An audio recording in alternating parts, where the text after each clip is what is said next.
ఈ రాష్ట్రాన్ని అధోగతి పాలు చేసి ఈ రాష్ట్రాన్ని విభజించి ఈ రాష్ట్రాన్ని గబులేపిన పార్టీ వైఎస్ఆర్ కాంగ్రెస్ పార్టీ.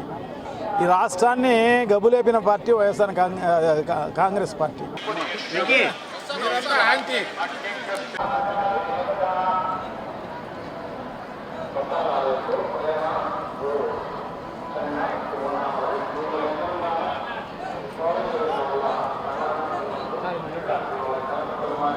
అక్కడక్కడ ముందుకు వస్తారు.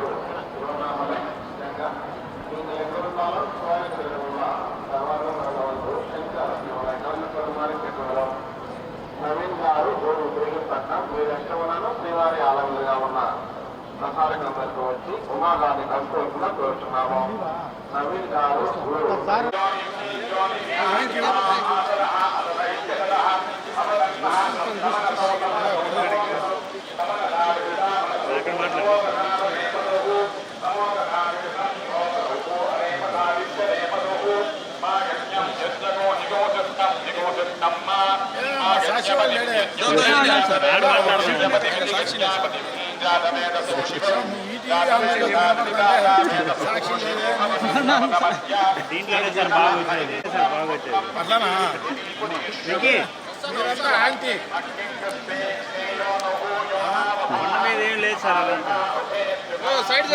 ఆప్టిమిస్టిక్ గా ఉన్నారా నాయన?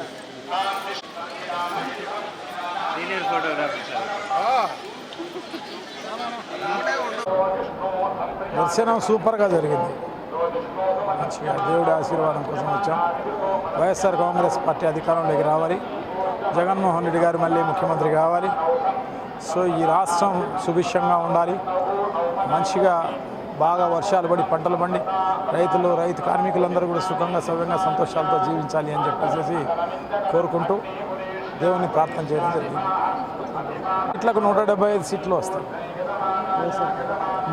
మా పార్టీ అధ్యక్షులు ముఖ్యమంత్రి గారు ఏదైతే సెలవు ఇచ్చారో అది ఖచ్చితంగా జరుగుతుంది. సైలెంట్ ఓటింగ్ ఉంది. సో ఆ లీడు 4వ తారీఖు మధ్యాహ్నం నుంచి తెలుస్తుంది. మామూలుగా కాంగ్రెస్ పార్టీకి ఎంత విలువ ఉండేది అందరికీ తెలిసిన విషయమే. అది 1% కాదు కదా, 0.2% కూడా ఉండదన్నమాట.